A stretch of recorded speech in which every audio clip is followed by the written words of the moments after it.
Number 1 का 5 number question करते हैं। तो हम लोग जानते हैं कि दो पॉइंट के बीच का जो डिस्टेंस का जो फॉर्मूला होता है वो क्या होता है, x2 माइनस x1 का whole square plus y2 minus y1 का होल स्क्वायर का अंडर रूट, यही होता है फॉर्मूला। अब हम लोग क्या करेंगे कि पॉइंट पे मार्क कर लेंगे ताकि कन्फ्यूज़न ना हो हम लोगों को कि क्या है। तो मार्क करो, ये है हमारा x1 और ये है हमारा x2, सॉरी y1, क्या है y1 है, ये है हमारा y1, ये है हमारा x2 और ये है हमारा y2। ठीक है, अब हम लोग फॉर्मूला में पुट करते हैं। x2 क्या है, ये a माइनस बी है, तो a माइनस बी रख लो इसमें, और बीच में माइनस है तो माइनस रख लेते हैं।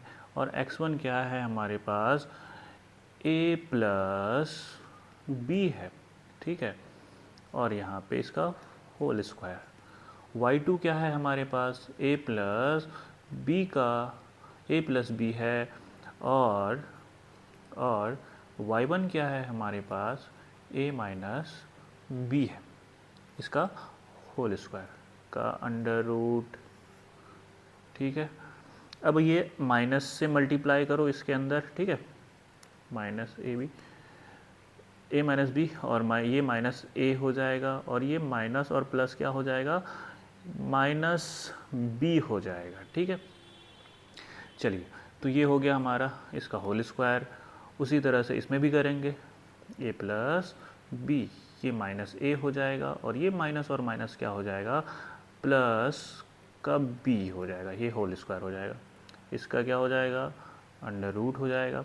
अब देखो, कोई जो भी कैंसिल आउट हो रहा है वो हम कर देंगे कैंसिल, ये ए और ये कैंसिल हो रहा है, और यहाँ पे क्या हो रहा है, ये ए और ये ए कैंसिल हो रहा है, ये माइनस बी और माइनस बी, ये माइनस बी और माइनस बी क्या हो जाएगा, माइनस 2b हो जाएगा। ठीक है, तो माइनस 2b का होल स्क्वायर हो जाएगा, और ये b और ये b क्या हो जाएगा, 2b का होल स्क्वायर हो जाएगा।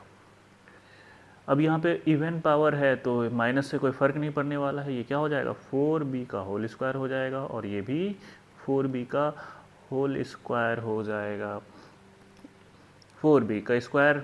और यहाँ पे देखो 4b का स्क्वायर प्लस 4b का स्क्वायर क्या हो जाएगा, 8b का स्क्वायर। ठीक है, अब यहाँ से हम लोग को रूट निकालने आना चाहिए। देखो, अब हम लोग इसको इस तरह से कर सकते हैं, देखो यहाँ पे समझने की कोशिश करें। अगर रूट अंडर एक्स वाई है तो इसको हम लोग root X into root Y लिख सकते हैं, तो इसको भी हम लोग उसी तरह से लिख सकते हैं, root 8 into root B square, यही लिख सकते हैं। ठीक है, अब देखो रूट 8 का हम लोग रूट निकाल सकते हैं, 2 4 और 2 यानी कि रूट 8 को हम लोग क्या लिख सकते हैं, रूट 2 गुना 2 गुना 2, और रूट बी स्क्वायर को क्या लिख सकते हैं, बी लिख सकते हैं। अब देखो पेयर वाला, ये 2 पेयर है तो एक बाहर हो जाएगा, और जो अनपेयर है वो रूट के अंदर रह जाएगा, और साथ में क्या बच गया हमारा, बी बच गया। तो यही हमारा क्या हो जाएगा, आंसर हो जाएगा। ठीक है जी, चलिए, बहुत बढ़िया, थैंक यू।